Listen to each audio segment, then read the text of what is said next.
Glad everybody is here. Quick announcements. Most of you were here last week, but just to remind you about the food and the donations back there, the emails that I send out every Monday that has the information about what we're studying that week and any type of links for Zoom and also the YouTube, because I'll put every lesson on YouTube in case you miss it.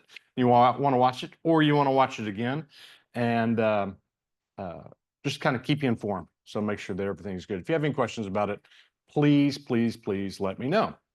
Today I'm wearing a Notre Dame jersey, and I could tell you lots of stories about Notre Dame. It has nothing to do with the fact that, well, it kind of does, because A&M is playing Notre Dame on Saturday. I'm not going to be rooting for Notre Dame. I'll be rooting for A&M, especially because my son went to A&M. And I know it's tough for Longhorn fans. Who do you root for on something like that? It's kind of hard. I have lots of stories I could tell you about Notre Dame, but I'm going to tell you one in particular. One in particular. As a sportscaster for almost 30 years, one of the perks that I had with the job was I got to be invited to a few every year charity golf tournaments. And one time I went, and this was around, I don't know, the mid to late 90s, I think it was. I go to a charity golf tournament, and I'm playing with a foursome. And as we're playing, one of the guys says something about, Mike, did you know that so-and-so here went to Notre Dame? He played for Notre Dame. I was like, oh, really? That's great. Shake his hand. We're talking a little bit about Notre Dame. He's like, yeah, I was playing back in the early 70s. I said, I kind of gave him a look, and he said, yeah, I was on that team with Rudy. Yeah, it was true. I was like, really? I'm like, wow, that was great. I want to hear more. I want to hear more. And he said, yeah, the thing is, it's true that we picked him up on our shoulders, and we did that. But it's not because we liked Rudy. It's because we hated Dan Devine. Couldn't stand that guy. He didn't like Rudy, so we just wanted to rub it in. I was like, well, okay, that's interesting. There you go. That's my Rudy story, my Notre Dame story. Okay, let's stand and let's sing. And thank you, Tim, for playing.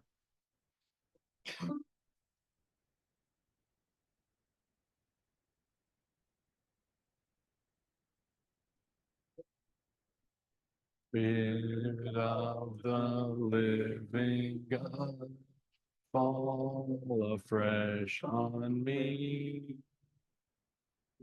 Spirit of the living God, fall afresh on me. Help me, help me,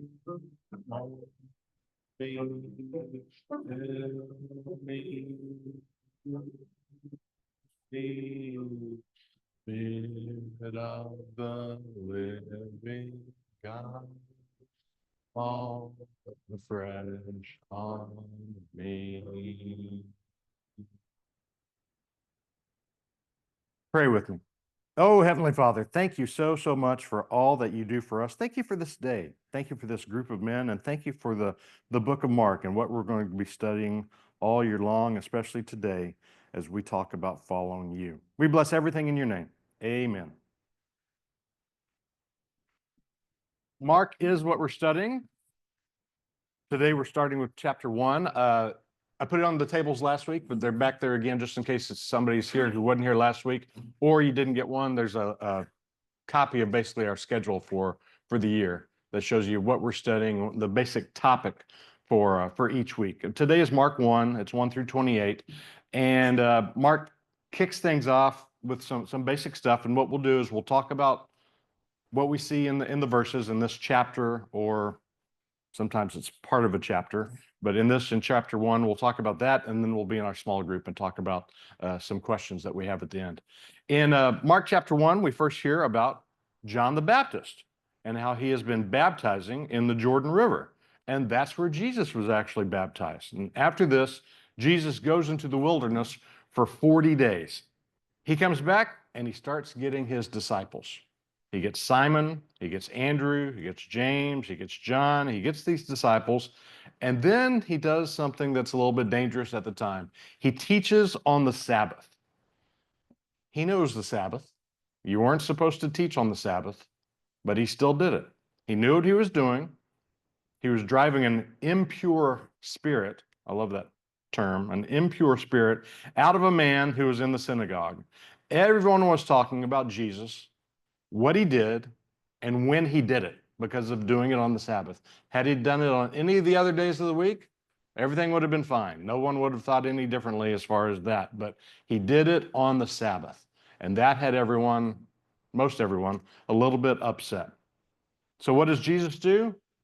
He says this incredible verse. He says, "Come, follow me," Jesus said, "and I will send you out to fish for people." Come, follow me, and I will send you out to fish for people. Follow me.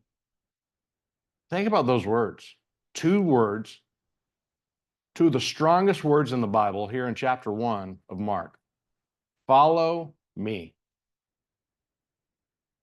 You can call it a command, you can call it an invitation.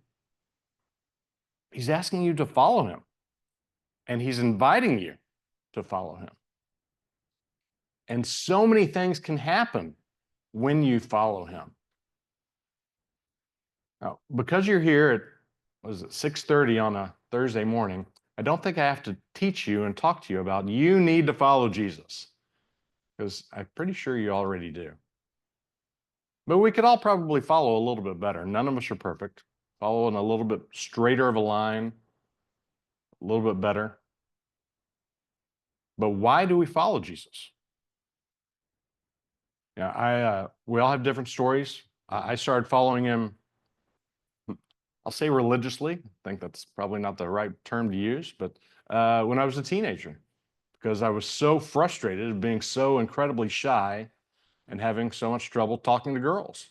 Could have turned to other things, drugs, alcohol, or whatever, and somehow he had me follow him, and it kept me sane, kept me on the straight path.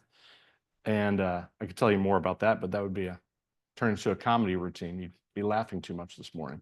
But the thing is that depending on our personalities and our backgrounds and our families and even medical situations and different things in our life, we all have a reason why we follow Jesus. Something that not why we do it today, but what got us started. What had us going to start knowing that he was the one to follow. And I could go around the room, and each of you, I think, would have an incredible story about what got you going, what got you to start following Jesus. But think about what I talked about last week, about how what we say and what we do can affect others. What we say and what we do can affect others. And there are so many people in this world, in this country, in this state, in this city, in this neighborhood who don't follow Jesus and who have troubles. And what do they do when they have those troubles? And what do they fall back on? I want to tell you a story about a guy named Robert Allen. He went by the name R.A. Dickey. He was a baseball player, a pitcher for the University of Tennessee back in the mid-90s. And he was great. In 1996, he gets drafted by the Texas Rangers, and he makes the Olympic baseball team for the United States. He is riding high, living large. He gets offered a signing bonus by the Rangers of more than $800,000, which is a lot today. It's not what they make today, but back then it was huge. Now it's in the millions, but back then it was gigantic for that $800,000 signing bonus he's going to get. And he makes the Olympic team. He's going to be playing in Atlanta for Team USA to try and win a gold medal. And then he poses for a picture with some other people on Team USA. And he's the one second from the left.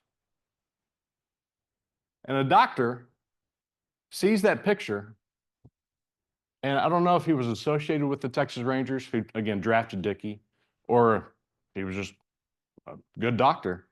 But he looks at that picture and he says, "There's something wrong with your elbow. You're missing a ligament, I can tell." The Rangers found out about it. The Rangers examined him, got him checked out. And sure enough, the ligament in your elbow that helps you do everything, R.A. Dickey did not have one. It was missing completely. They don't know why. They don't know if he was born without one, or if he had messed it up when he was a little kid and it disappeared, so to speak. So it wasn't there, but he didn't have one. So apparently, and the doctors in the house know this better than I do, the ligament helps you do everything with that arm. And he shouldn't have been able to do much of anything with that arm without that ligament. And here he is throwing 90+ mile-an-hour fastballs and striking people out and doing well. I think he went 7-0 for Team USA, won the gold medal. Things are going great. But the Rangers have this examination and they pull that money back and say, we're not giving $800,000 to a guy who doesn't have a ligament in his throwing elbow. They offer him $75,000. He has no options. He signs with the Rangers. He's still a baseball player, but he called it having the winning lottery ticket and losing it. So for the next 9 to 10 years, again, he didn't do anything special. He didn't have a surgery or anything to put a ligament in there, proverbial Tommy John surgery or something like that.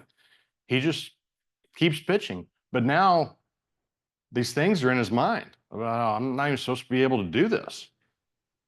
I'm fighting the odds, and this isn't going to last long, and this isn't as easy as I thought. And other things start coming into his mind as well as he's encountering problems. Because think about when you run into problems, things pop into your head about why you're having problems and other problems you've been having. And he had kind of blocked out in his mind the fact that he had been sexually abused as a child. And now it's coming to the forefront. He's thinking about this all the time. He's thinking about this ligament all the time. He's thinking about any problem he has all the time. And he's not succeeding like he always has. He's basically a minor league pitcher. Every once in a while he'd get up into the show and pitch for the Rangers, but he didn't have the success he used to have. He doesn't have the ligament that he was supposed to have. He has this terrible history that he's never talked about. And he decided enough was enough. And he got into a car and he started it, and he was ready to end his life in 2005. And when he did that, he says he heard God talking to him. He heard God talking to him and telling him not to do it. He stopped the car, he got out, and he re-examined his life. He realized he needed to get help about what had happened as a child. And he realized, you know what? I may not have a ligament, but I can still throw. My arm doesn't hurt. Call me a medical miracle, but I can still do it. I need to do something else, though. What can I do? He decided to try throwing a knuckleball. He was a fastball pitcher. He decided to throw a knuckleball. And it worked. He got into the majors full time. In 2012, he won the Cy Young Award, made the All-Star game. Because he trusted Jesus. He followed Jesus. But think about how close he came to not getting that far. All because of missing a ligament in his elbow. That started things. That started bringing back all the problems he'd had in his life and going down that rabbit hole. Think about the people that you see each and every day who are like that, who have problems, who run into situations that are too much for them. What do they turn to? Most of them do not turn to Jesus Christ. But what did Jesus tell us?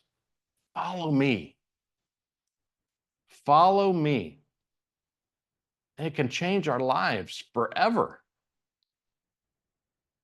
And I think each of you can think about times in your life when either you decided to follow Jesus or because you were following Jesus, things changed in your life. And the problems that you were facing at the time, they didn't go away, but you knew you had a pretty good partner by your side named Jesus Christ. But think about all the people in this world, and especially around you, whether it's friends, coworkers, neighbors, family members, who run into these types of problems. And you can help them because you know firsthand what Jesus Christ can do in your life. So I urge you to don't ignore those people, don't avoid those people, help those people. Help those people have the fruits that you have today, having Jesus Christ in your life. Here are the questions to look at for today. Has anything ever gotten in your way of following Jesus? How can you help someone else follow Jesus? And can it be difficult for you to help someone who is hurting know that they need to follow Jesus?